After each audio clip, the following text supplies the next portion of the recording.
Welcome to Thick Boy Fight News. Let's dive in. Luke Rockhold's former rival Michael Bisping took the time to put their heated history aside and congratulate Rockhold on his retirement. On his YouTube channel, Bisping spoke about Rockhold's storied career and the courage it took to return to the octagon. "I wish you all the best in retirement, Luke. I really do mean that. I know we've had some back and forths over the years, but it was just competitive. Just rivals, sporting rivals. I'm sure if we met under different circumstances, in fact, I always said this, I'm sure we'd get along. We've got some mutual friends, and Jason Perillo thinks the world of you as well, so congratulations in what you do." Luke, I do believe, is underappreciated by a lot of people. The run that he had, the career that he had, Strikeforce champion, UFC champion, always a top contender, always in big fights, always took on the best challenges. To go out there and lose 3 of your last 4, all by knockout, to then go and take 3 years away from the sport and come back and go right in, co-main event in a pay-per-view against Paulo Costa, an absolute killer, that tells you the measure of the man. That tells you what the man is made of and what he thinks of himself and the kind of challenges and risks he's willing to take. Jorge Masvidal has been vocal about wanting to challenge Leon Edwards for his newly acquired welterweight title, but has been on the receiving end of pushback due to his 3-fight losing streak. Now, Leon Edwards' coach, Dave Lavelle, is responding. In a recent interview with MMA Junkie, Lavelle had some scathing words for Masvidal, but didn't rule out a potential fight. Leon has been climbing the hill for a long time, as you know, and he's tried to reach the top and he's been knocked back. But now he's climbed to the top. He can be the one at the top of the mountain knocking back people. Well, you can stand at the back of the line, Mr. Masvidal, for starters. Mr. Masvidal, you little rat Judas. Your time will come, but also we'll pick it on our terms. The same way you told Leon, wait at the back of the line. Well, wait now, mate, because Leon's on the top of the hill. On episode 282 of the Weighing In podcast with Josh Thompson and Big John McCarthy, the pair discussed the state of the welterweight division after Kamaru Usman's shocking loss to Leon Edwards. Big John warned Usman about his comments that he is looking to get back in the octagon as soon as before the new year. Kamaru Usman deserves a rematch against Leon Edwards. He deserves that based upon what he's done so far as the welterweight champion. The run that he was on.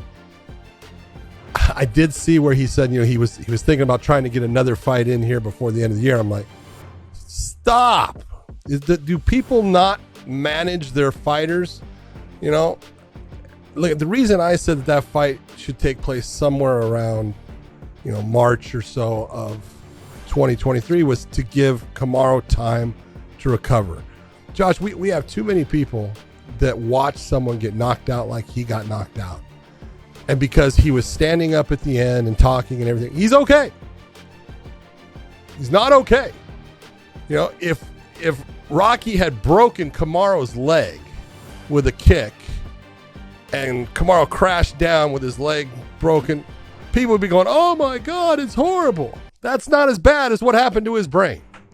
And so all I'm saying is, Kamaru, please take some time off.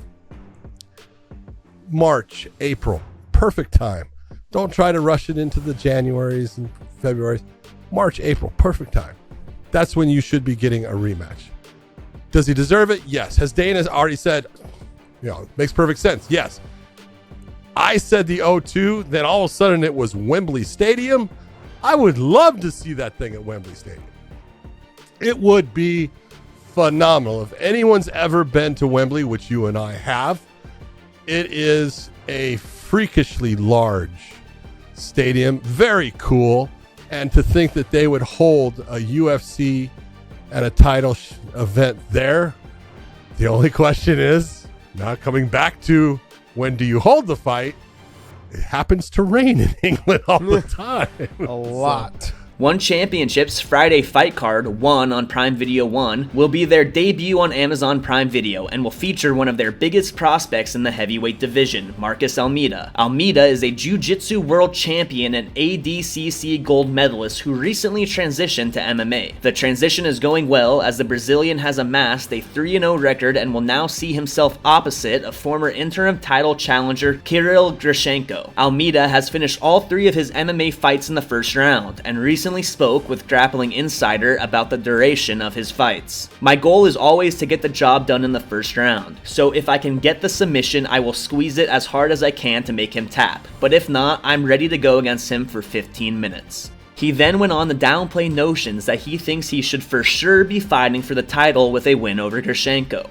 Of course, that's my goal at the end of the day, but if the title shot comes, okay, but I'm not thinking, oh, if I win, I get a title shot. It's something that is gonna come eventually, so when it comes, I'm gonna be ready, but I'm not thinking like chasing it. I think it's gonna happen naturally.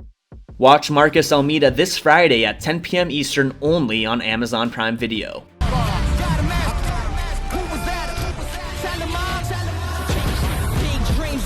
Dreams just like baby, I've been joining forces with the likes of an A-team. Play with the fire, you get burned. All of my struggles became lessons well learned. I got desires that keep me grounded, that's for sure. Cause one day we gon' make it out this earth, where's your worth? I'm ahead time, the rare kind. Big time. I'm a living legend, lethal weapon, big time. Sean Strickland has teamed up with a star-studded sparring team ahead of his October 15th bout against Jared Cannonier. Strickland, Khamzat Chimaev, Darren Till, and Chris Curtis have been training together at Extreme Couture. Good luck finding a funner group to punch each other in the face. Chris Curtis. You want him in the cage, Khamzat? What? Be nice. No. If you sparred him, no, he gets a little bit. He gets a little bit. He gets a little bit. A little bit, yeah. Be nice. Gum is up. Understand? You're better than most. You're better than everybody. So just don't hurt people.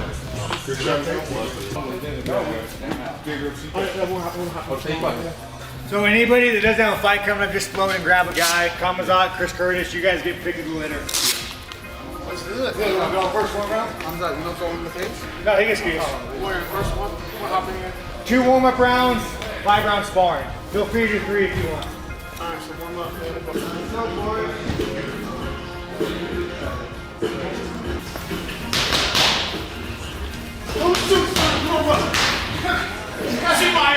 Warm up. Don't give him a Till we go first round? Yeah. Just go with somebody else. Just do me a favor. Just go with him, but be a fucking man, be smart, and be smart. Looking for more original MMA content? Check out the rest of Thick Boy YouTube. Exclusive interviews, opinion, and fight analysis is available weekly on The Shab Show, Food Truck Diaries, and Fight Night Flashbacks. Subscribe so you don't miss any of the action.